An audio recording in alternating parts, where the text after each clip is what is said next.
what would it be like if you could just think that, hey, this is where I want to go right now, and it picks up where that place is, and it just puts it on the navigator. Mm. Yeah, That would be insane. yeah. You'd get pretty lazy, I think. Yeah. I don't know why, or okay. Here's what we're finding with what we're saying: conversational AI, right? Take Google Home, the Yep. products at home. Amazon have Echo and so on and so forth. I feel now my kids, because we have it in the house quite a lot, Mm. are changing the way they speak so they Yep. could be understood, Yep. right? So think of SMS and short messaging. Mm. We all now adapted to that, and it's become mainstream. Yep. And I feel something similar is going to happen in the Yep. home. So how we say certain words. So your point of what you're saying is, if I think, I've got to think a certain way Mm. to be able to recognize what I'm thinking. The So pattern. the pattern. So Oh. right now,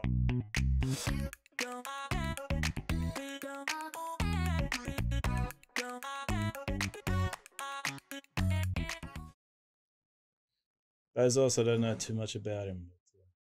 Yeah. He's done pretty well for himself. He's done very, very well. Across a lot of different industries as well. Yeah. I think. Like AWS. Yeah. Where'd that come from? Exactly. You know, and the size of the contracts that they get. Like I heard someone, like it was published somewhere, that there was a contract they had in the billions with the US government. Right. Yeah. And that's just another day. I think we all know it as a starting point for the shopping area, right? But now I think the web hosting services I don't know where it stands. Yeah, I don't know which brings more money, because both of them are gigantic. Is that the main things? Two of them? Yeah, I would say so. I mean, Amazon next to eBay is probably one of the biggest online stores. So has to be. I love how they talk about each other as if they know each other, which they probably do at some point. Yeah, I guess when you're at that level, there's Yeah. not that many of you. Yeah, exactly. There's only 20 or 30 of them. Yeah. So they probably all know each other and, secretly meet at some point or something. To me, Zuckerberg's the least impressive as a individual, but yeah, you can't fault the achievements that he's done itself. Yeah. The interesting thing is they all have obviously passion for tech, but when you look at someone like Elon Musk and Bill Gates, they are super technical, especially Elon Musk. Like when you listen to him talking about, like, he's an engineer. He's an engineer, Yeah. And for me, engineering and tech are similar, but not exactly the same. Yeah. Like, he thinks of design, but he also thinks of, physics. He thinks about, like, how do we go to Mars? And his ambitions are just crazy. Yeah. Too crazy. You can't fault that. I mean, although it's bizarre, the whole PayPal thing was a bit left field to me. But yeah. I think it was his launchpad, though, financially. Yeah. I think he sold it for 20 billion, if I'm not mistaken. Yeah. And he got fired from there too, didn't he? They fired him at some point. That's right. And then I think he did come back by memory, but yeah. Because it's interesting, the guy, how close. I mean, Gates having kind of gone nowhere since is a bit. Yeah. I mean, I know he's done a great job with philanthropy. Philanthropy, say, right? But he shouldn't have stopped unless he's had enough. Yeah. Well, I'm not too sure if he took his hands off completely from Microsoft, but he's definitely spending a lot of time in philanthropy and, doing things in Africa. And I think with COVID as well, he was like involved in, I mean, probably before that, like, because there was a speech he gave about 5 years ago. And it was talking about, he was talking about that the biggest threat to humanity is not what we think it is. Like, it's not a nuclear war. It's not, something crazy like that. It could be as simple as just a one little virus. Yeah. Yeah. So he's been in that space for a long time. Yeah. It's that big picture stuff that you got to take a bit of time to actually, I mean, as a youngster, I wish I spent more time thinking bigger, But I don't think anyone teaches you to think big, right? No. And it's like, if I had my time again, I'd go back and do macroeconomics. Yeah. But only after the school of life does some of the macro elements make more sense. Yeah. But yeah, it's so interesting you say that. So yeah, I feel like we start out by looking at the details. Like as a young person, you know, what you look at in the world is probably always going to be the smaller details. But then as you start to do these things or get involved in these things, you start to look at something that is a bit of a higher level. And then once you get to that point, you start to, and it comes, I think also it comes down to achievements. So, you know, these guys, for example, they didn't start looking at in my opinion, they haven't started by looking at the big picture right away. You know, like someone like Bill Gates, he started by looking at, you know, getting into the world of computers and achieving a lot of things. At some point you say to yourself, okay, now what else? What else can I do? And when money is completely out of the picture, when you have too much of it and there's nothing else you want from it, you start to look at the bigger picture sometimes. It'd be an amazing place to be, right? But yeah. I'm not sure I'm not going to see that yet, but you never know. You never well, know. you've I mean, you've done quite well for yourself. So for everyone who may or may not know about yourself, you have founded Nitrobots. Yep. .ai. .ai. Next to your other company. iCumulus. Yep. Which is a digital agency. Yep. Yep. And with Nitrobots, you're pretty much focused on conversational AI. Is that correct? Yeah, it didn't start that way, but that's how we're branding it now. Okay. I think it's you've got to kind of pick up the terms that are more generalized so people understand it. Okay. The AI bit is important because that's kind of the thing that makes a difference. Yeah. It's all very fascinating. And how did it start? Well, it started through our mainstream business as iCumulus is a digital agency. So we specialize in lead generation. So our main purpose for clients was to generate prospects for their businesses. Yeah. We got very involved with insurance. Yep. And life insurance particularly. Yeah. And that's where no one wakes up and says, I'm going to buy life insurance. So online hasn't really changed the way life insurance is sold. Yep. Life insurance needs to be sold human to human. Yep. Right. So what we were doing, we're generating prospects. People say, look, I might get a quote for that. Sounds good. Call me. And so people would enter their contact details and say, yep, give me a quote. Yep. So we were good at driving people to that point. We would collect what we call the contact lead and pass that through to the call center. So our first part of iCumulus is a tech stack that we've developed and primarily again for our client needs. And I've never really been a product guy, but I've become one. So the process of capturing someone's details and then passing it through to a call center. So we've made that happen in seconds, so that the phone would ring right away. You'd basically hit that button. We'd run a series of processes, and it would be delivered to the call center. And so what you're doing here is minimizing the what some people call the speed to maximizing the speed to contact. So you're trying to minimize the time it takes from when someone inquires about a product or a service to the time that the business reaches out. That was the first step. Yep. And that was probably 8 years ago. Yep. Wow. And because there's there's what we call a decay time. So when someone does something, the closer the time period to where you actually engage with that person, there's a definite change in conversion the shorter the amount of time is. But to me, there's always been this balance, right? You don't want to be too immediate that you press the button and your phone rings. That's a bit weird. Yep. Cool. So how did the journey with Nitrobots start?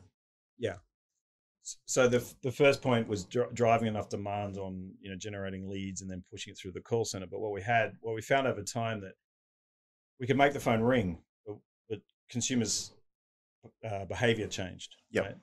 And this is a big factor of why I really believe in what we're doing. Is that consumer behavior has changed to the point that we are very comfortable messaging each other and not so much on the phone. Yep. And I guess our kids, or my kids particularly, the days of calling are sort of behind us a bit. Yep. And now I find myself texting them, which is crazy. But so what we saw was that people they'd see a number that they recognize and not answer it, right? And that's pretty detrimental to this business case, because if people aren't picking up the phone, they're not going to invest in the data. Yep. So we thought we have to automate this and we have to move into messaging. So the first thing was consumer behavior changed. Secondly, the technology from these guys became available. So this whole digital assistant concept is now also part of our DNA, in effect. Not born with it, but we've adapted to it. So I find myself talking more to my phone, giving it directions and asking it to do things than I am typing it in. So there's that sort of second step of evolution. Like, for example, if you were looking for directions, you would or go into a place, you'd say, hey, Google, take me to this place or whatever. Yeah. Do you use it also for calling? Like, I don't. Absolutely. Yeah. Do you? Okay. Yeah. I'm on a Google phone. Yeah. And it's, I rate it 9 out of 10, right? Yep. Are you getting paid for that? No. Okay. I wish I was. Google's not a client. Maybe they can sponsor the podcast one day. It should be, absolutely. We use their products. So there's that consumer behavior's changed as well. So what we're trying to do is take all three elements of the technology that's available, what people are used to doing, make it more mainstream, and then somehow bring an advertising message into that. Yeah, and that's the challenge.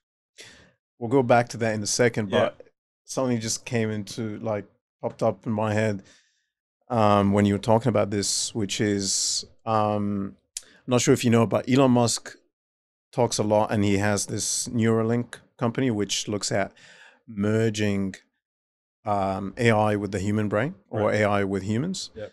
And it's the idea is to put in a chip in your head, which has become they started with something that was quite big, and now it's very, very tiny.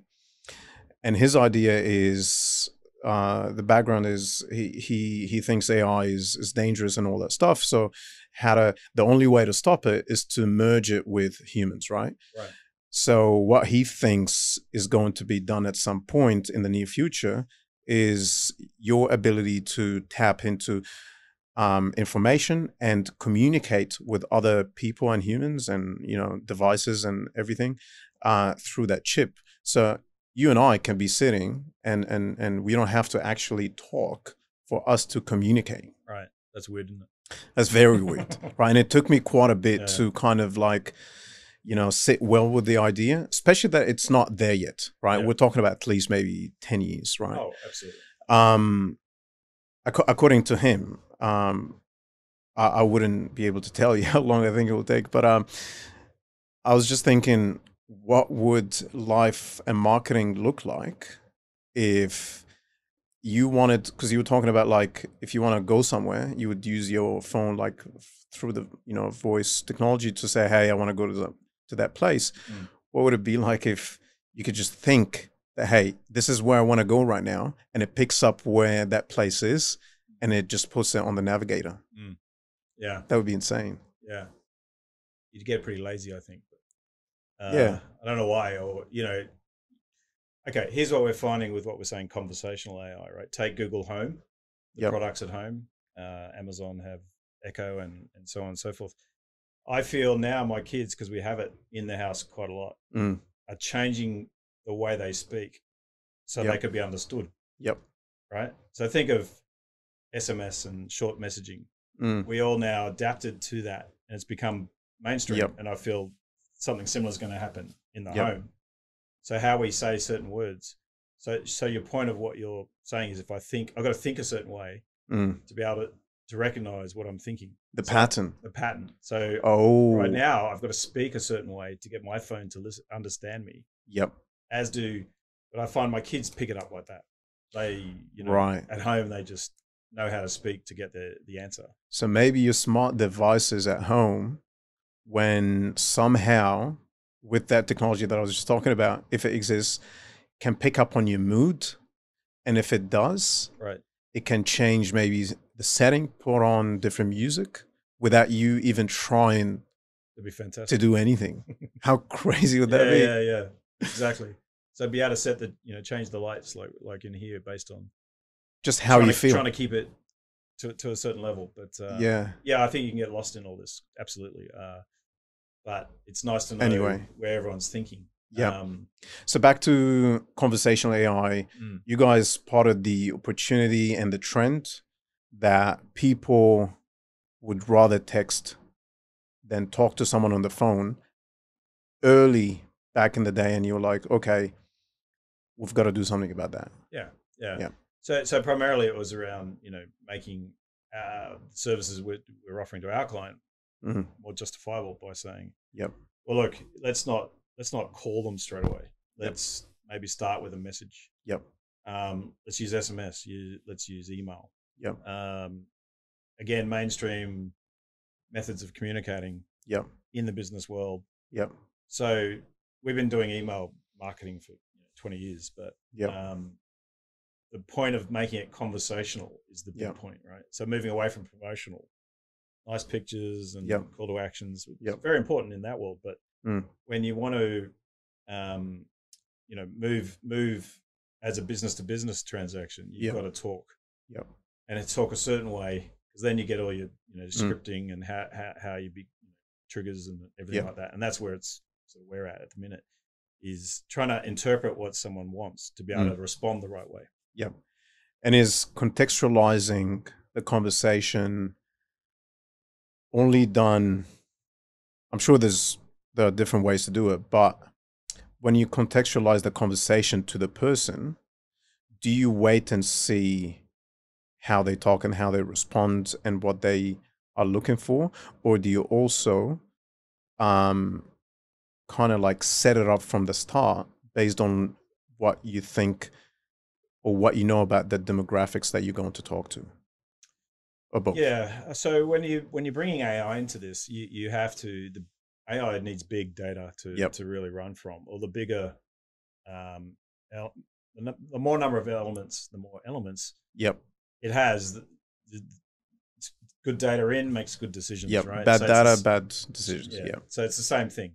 So where we're headed is taking previous conversations that have been either recorded customer service, it's either scripts from salespeople, it's objection handling, everything that's been documented to date, and then converting that into text and breaking it down into elements, 0-1 type fashion, to be able to decide what is this, to then make the decision on how to respond. So that's kind of where we're at in that journey. But it's very intelligent. So you're taking the data that you've collected over the years on consumer behavior and what people like and do not like, and how they respond to certain questions, how like objection handling. That's actually really cool.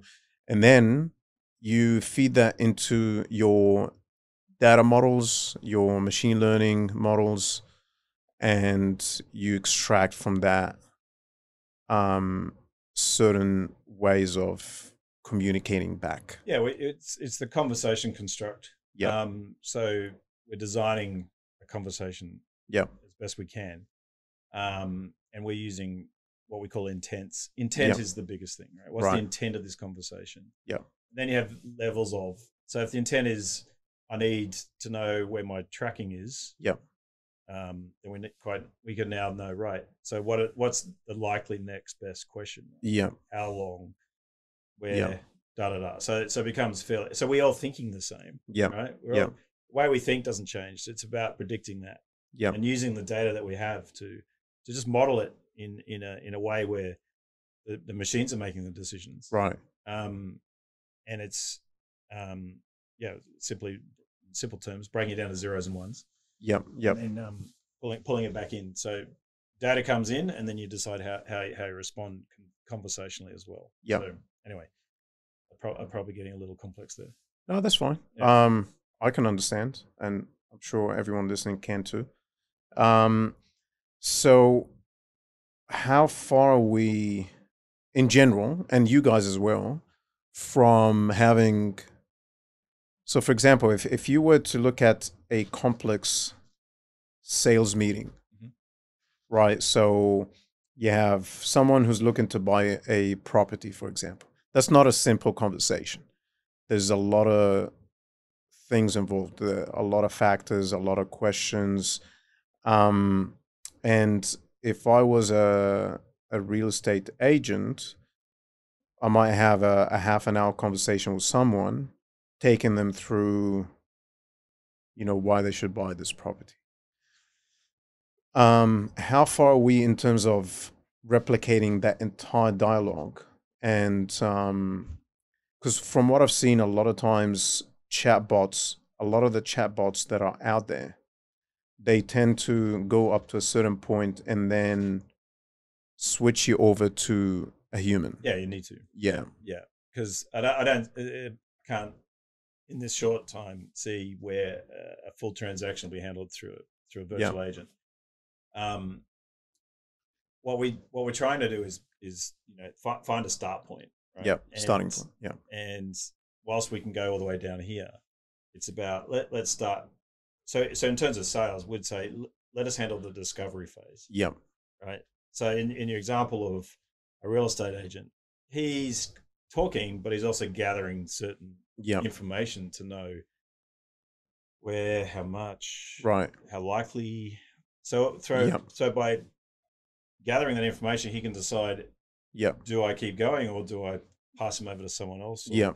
so we think of the sales funnel. It's like, Yeah. where are they in the journey of the At the sales top. funnel? We are good at the very, very top, right? Yeah. So the other thing is, because what's difficult to pick up is emotion Yeah. through textual conversation. Yeah. So we're just focusing in, just to be clear, on copy, written text. Yep. We have just moved into a voice equivalent. Yep. But that's got another level of complexity in a bizarre way, because you've got to look at tonality, you've got to look at, you got to convert obviously voice to text. You're converting voice to text anyway. Yeah, but are you also looking at tonality? Are you looking at like body language through the voice that is coming in? Well, I guess that's where you would need to, right? Yeah, to determine the highs and the lows. Yeah, in terms of is it, because I guess being Aussies as an example, we say up like that, right? And so you'd have to have a model that would be able to determine that that's a positive or negative. So that's when someone has that pitch, they're excited or they're sad or So we're not enough down that track yet, but I feel again we're trying to just cover off a certain element of the market so that we can become better at it, because the thing you mentioned, it's hard to find a good experience of a chatbot. Right. Let's be upfront. A lot of chatbots though aren't using AI. And I feel that's where the difference will be. And that's what we're spending our time on. There's two things someone coming to a website wants, and that's information straight away. It's not just information; they want the right information. So there's an element to just solve that problem. That's a fair big deal. Yeah, well, a lot of chatbots and a lot of the chatbot tools, what they give you is a way for you to create and design the conversation yourself and be like, okay, go and do it.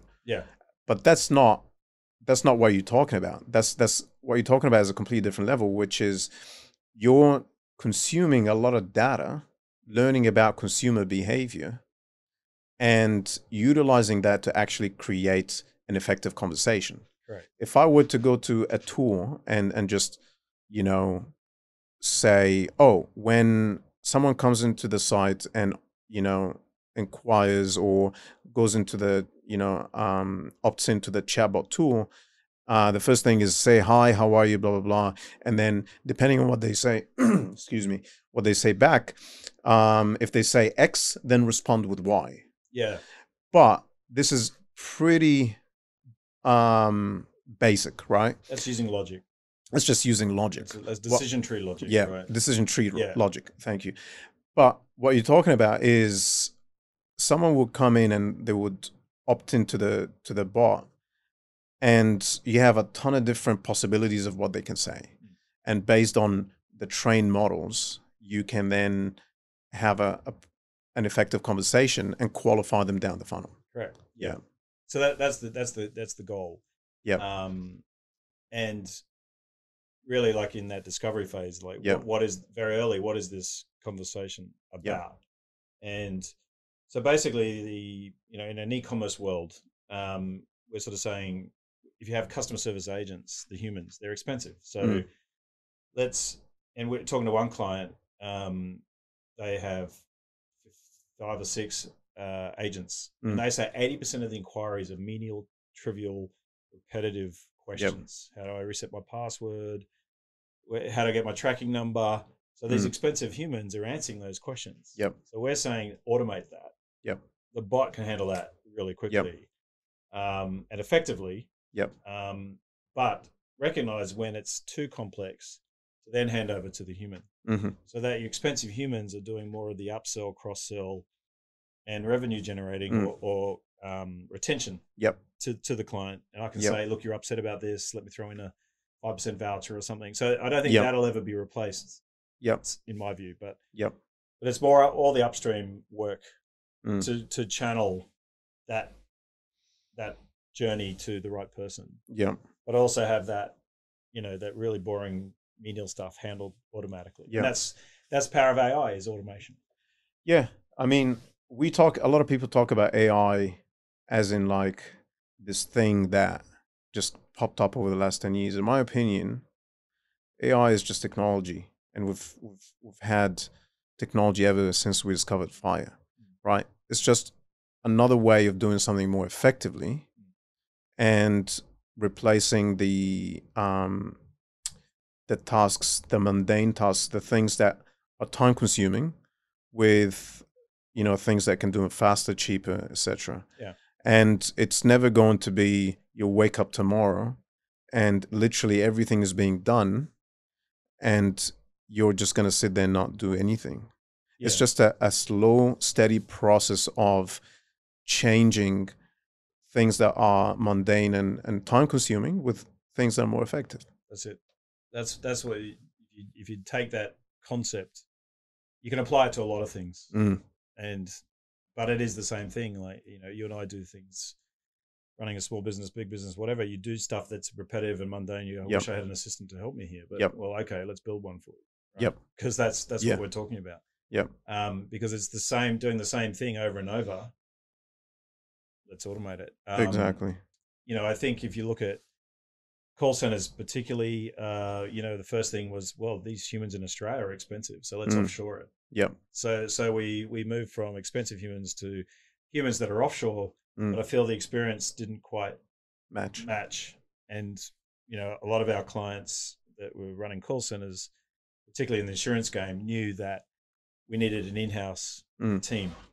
So you need that Aussie accent, you need sort of that compassion about being here, knowing stuff that people offshore would never really. They try to replicate it. I mean, I've been on that end, right, the consumer end, and I can say that sometimes when I feel like I'm talking to someone local, I have a bit of, and there are different perceptions, right? I'm not judging any perception that anyone might have, but sometimes I feel more confident that my issue can be be resolved if I was talking to someone locally here.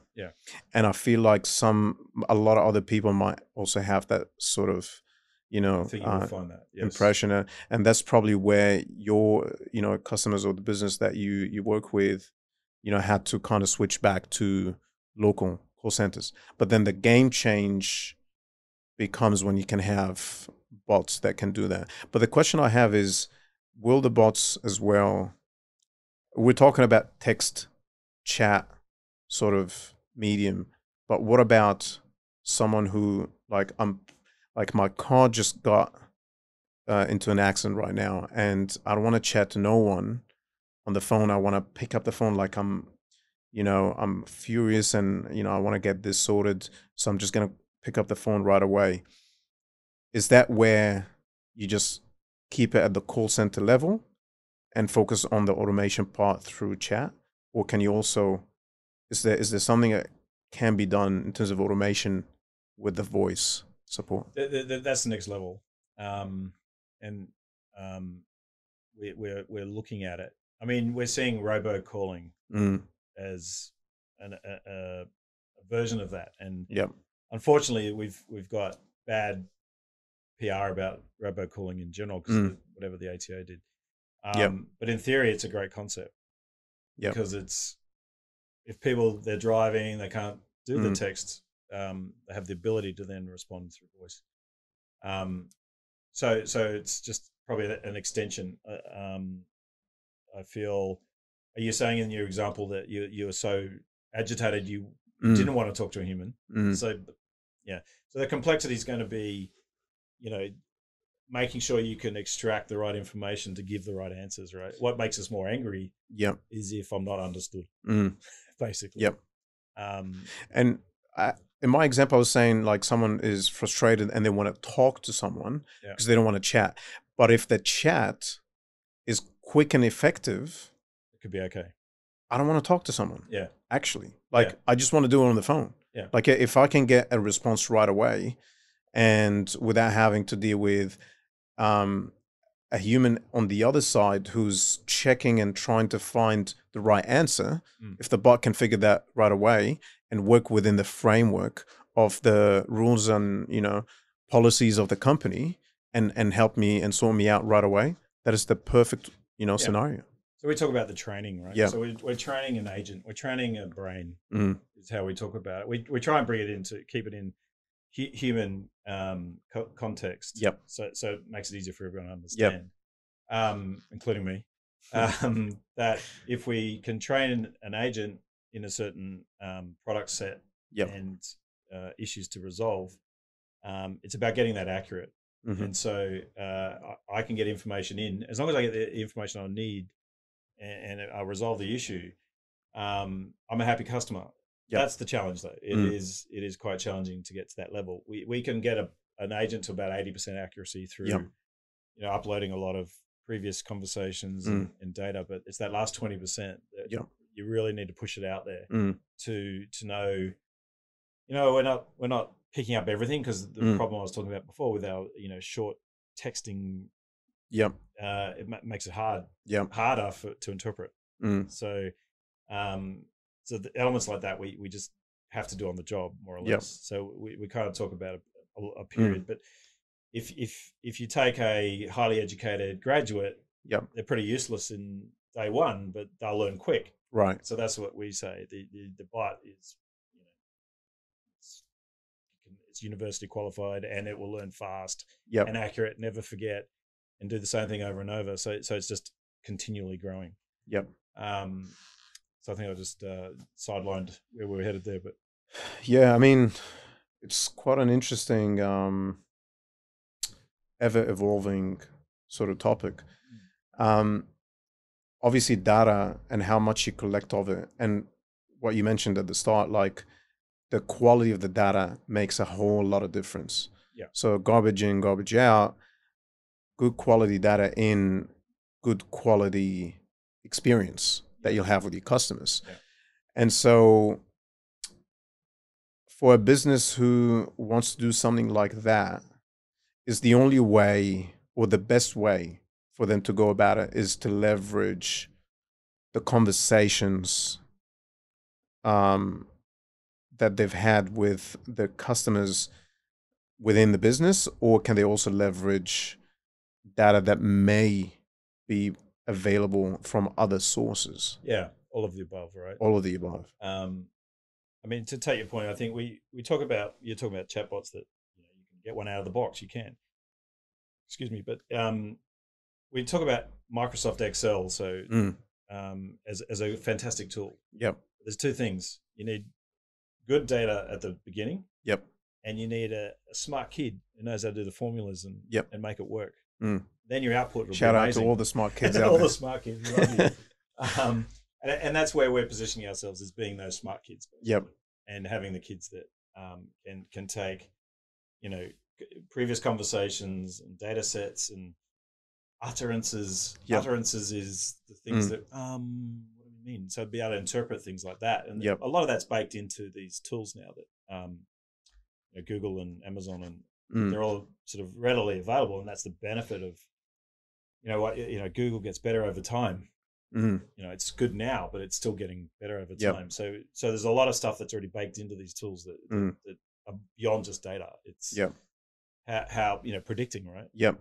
I remember probably a couple of years ago, like understanding accents wasn't anything compared to how good it is right now. Yeah. Like even when you look at one of the a good example is the voice technology you have in Facebook, for example. When you upload a video, they can generate the subtitles right away for you. Yep. And I remember a few years back, that wasn't good. Like how they are able to take the audio and convert it into actual text that was the accurate text right now is pretty good. Yeah. Like I was doing a video the other day and I think they got 95% and I have an accent. Right. Yeah. So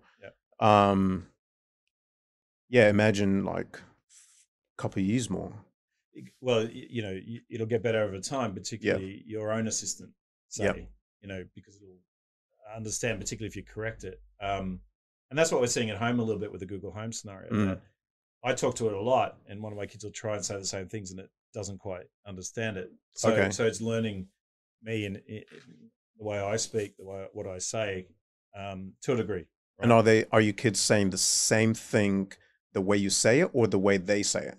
They say it the way they say it, but I guess I have a deeper voice or I have a different tone. Okay, they're coming in, so it's very minor. Right, it is very minor. Yep, they can still get the output until we have our own assistants. Which maybe down the track, but I don't see the point of that. But I guess the whole thing is learning over time. I mean, it's just like a brain. We feed off learning and we ingest information, and as long as we're correcting it and making adjustments, that's kind of the skill. Well, it can also pick up when you talk to it that it is Mark who's talking, right? Yeah. And if it's, for example, your partner, it will pick up that it's your partner or your kids or whatever. Yeah. And then for every single person, there's this, profile that this is how they talk, this is what they say, this is the tonality, all that stuff. So it can get better at understanding every single person at home, and that can be done from one device. This is why all this is accelerating, right? Because I was just thinking, because the ATO now record my voice as my fingerprint or voice print. Yep, right? yep. So, I freaked out first time this and that. Yeah. So there's that as well, where it can now identify me based on how I say things. So you're getting all these different elements: facial recognition, voice. All this is, it's happening at speed. So I feel we're on that journey of, a lot of work going into this, but how you pull it all together again is going to how, to solve the user case and whatnot. But the tools are there, so I think it's amazing. Do you find the case studies, whether things you guys particularly worked on or other players in the market, like even the companies that created the technologies, like Microsoft, IBM, Amazon, whatever, that the case studies are compelling enough for not just the large enterprises but the small and medium enterprises to jump on that? Yeah, I feel there's equal opportunity with small to mid, maybe. Yep. For instance, if I have one customer service agent, before I go to two, that's a big gap, right? In cost, you've doubled. Yep. So a chatbot could be a bridging in there. Yep. To before you go to the expense of another human Yep. to have in the middle. So Mm. I feel there's the 10 to 20 staff area before you add on another customer service agent or a inside salesperson that Mm. we could automate this. Yep. And that's we've just got to get that message through more, and that's the Yep. benefit of these sort of conversations, I suppose, that Yep. to make people aware of where their use case is. But Yep. it's the challenge. It's so broad. Yeah. Yeah. Do you think we'll ever get to a point where a bot can be a comedian? I don't think so. I No, don't think so. I never. mean, Like I'll never never. say never, right? What you find funny and what I find funny are two different things. So maybe your virtual assistant would understand your sense of humor and then throw out quirky little responses that you'll find funny.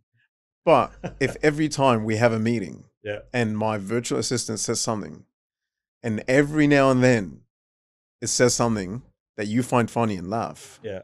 over time, maybe it will say more funny stuff to you. I mean, in my head, I'm saying it's probably not going to happen, but that's a good thing, right? We don't want Yeah. the robots ruling the world, Right. and some things will keep us human, Yep. and they're the sort of things I think that Absolutely. will keep us human.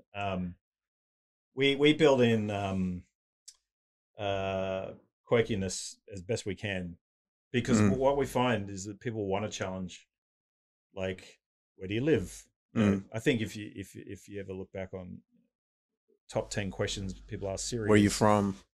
Siri. Siri Okay. or any of these systems is, like, how old are you and where do you live and are you in love?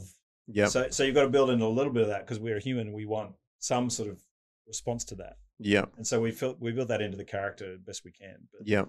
but try and bring it back to the point, right? So Yeah. I think some of the questions, a lot of the common questions that people ask Siri or any of the other major bots are questions people are intentionally trying to break trick the it. bot or Yeah. trick it Yeah. and see what will happen. Yeah. But you're right. There are like very human questions that bots will probably never, well, never say never, Never but say never. will probably won't be able to not just articulate, but dig deep and because some answers are purely based on how you feel and your emotions and how you feel at that point. Yeah. Right. Yeah. All the experiences that you went to, all the things I'm saying right now also can be done by a bot, I feel. But yeah, I think there are certain things, especially entertainment as an industry, is probably going to be the last industry where AI and bots can Probably replace. Yeah. Because it's very human Yeah. based and centric. I don't even like these ideas of going to a restaurant and ordering and having your food delivered by a bot. I think No. I would avoid that. Yeah. Because part of being out there is socializing and Yeah. even engaging with. But that's me. But who knows? Because we're growing up now with this in the forefront. Yeah. Behaviors are going to change. Do you find like your kids or like new generations, and I can't really speak for that because I don't have kids, but do you find that growing up with the technology makes it more, like, just on that example of when you go to a restaurant, you don't want to be talking to a bot, you want to talk to a human, a waiter, a waitress. Do you find that this is something perhaps your kids would be open to because they grew up with that technology? Imagine, to a degree. Yeah. I guess why do you go to a restaurant? I was just thinking then, if I'm on a business trip and I just want to eat and I don't want to eat in my room, I'll go to, I don't want to be sitting by myself for a long time. So having that food come to me in a short amount of time, that's great. Right? Yep. But in what we see as traditionally a social environment, I don't think there's a place for AI. But behind the scenes, probably on how we order, how the chef how it gets done, and the priorities. And I'm sure there's ways that it can help. But anything that is customer facing. Yeah, let's keep human to human still going, right? And we're we see, like I said, I think sales in particular was a lot. I asked someone, I met a car dealer the other day, and I said, "Do people really buy cars through a website?" And he goes, Yeah. Wow. So, and I was surprised because I thought, you know, the bit I like about Mm, talking to a salesman is mm, I want a deal, right? right. I can see the price, Mm. but I want to be able to negotiate. And a car is not a small ticket size item. Right. You're not buying a phone, or you're not buying like a camera, or even like things that are even cheaper than that, right? You're Mm. buying a car. It's a commitment. So I would imagine you definitely want to go and talk to someone before you buy it. But I'm wondering if the dealerships are what they're seeing is people who probably test drove the car at some point, talked to someone, and then they decided later on that this is the car that they wanted to get, and then they went online and bought it. If you knew exactly what you wanted, yeah. But I think even in the whole process, the sales process, you want to avoid the tire kickers, right? Mm, And that's where the term came from. yep, People looking at cars, not buying. yep, Well, let them make the inquiries, and mm, maybe we can automate that somehow, so that when we can identify there's a sales point or a trigger that says now hand it to the mm. expensive sales guy, then the magic will happen. But yeah, no, it's fascinating, all of it. Amazing, amazing. Um, well, this has been an honor and a pleasure to talk to you. I mean, Thanks for you've having me. definitely shared a lot of interesting things, and AI personally for me is something I love to talk about. And excited to hear that Nitrobots is doing great things for Australian businesses. Hmm. Do you guys also work with non-Australian, like outside Australia? Do you work with? Well, our staff base is here. Yep, I think we have some clients that are in Southeast Asia that are yep, looking at, because marketing decisions, particularly in IT, yep. are made across multi regions. Right. It does get complex when we're talking about different languages. Yep, yep, Extremely complex. yep, In fact, it's pretty challenging in English alone. But yep. so for now, we're focusing on just the one language. But Right. there are definitely Plans to. plans to take it. Um, and I think, but we're not alone. I think we're in a slightly unique place here in Australia. It's good. We love it.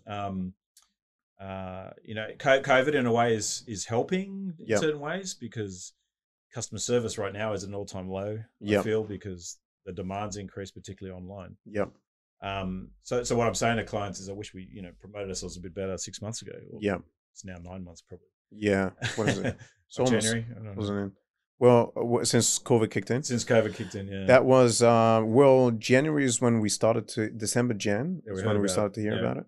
But when we started to take it seriously, and like when the panic kind of kicked in, I think it was mid to end March. yeah, Yeah. yeah.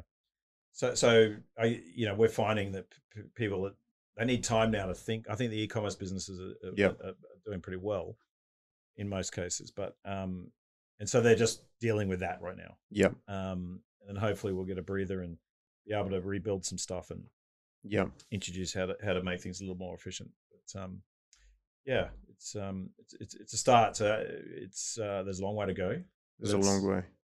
I'm glad this is a topic that is of interest. There's a lot out there, and it's only going to get better.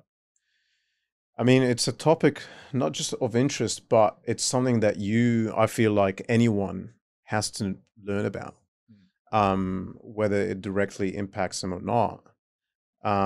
You've got to understand where technology is headed, Yep. right? Yep. Because if you don't understand that, it can potentially impact your future, whether by using it or by this technology impacting your earning potential, Yep. right? Yep. So if I was a driver, a truck driver, um, like 5, 10 years ago, now my job is definitely at risk because of all the technology and AI that's going into automating truck driving Yep. and car driving in general. Yep. Yep.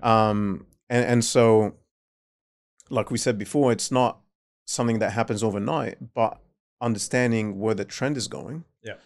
for the next 10, 15 years allows me as a person to make better decisions when it comes to something like my career as well. True. Yeah. You know? I mean, I say to my kids, data science, if you can do it, get in there. Yeah. Because it's highly demanded. Yep. And for these reasons, not just conversational, but business analytics, the whole works. It's all about big data processing, Yep. Making right decisions. Mhm. So, and that's here today. But I think it's a while till we get the self-driving cars and trucks. But I know they're there. I was just thinking when you were saying that, because I think about, would I get on a plane knowing there's no pilot?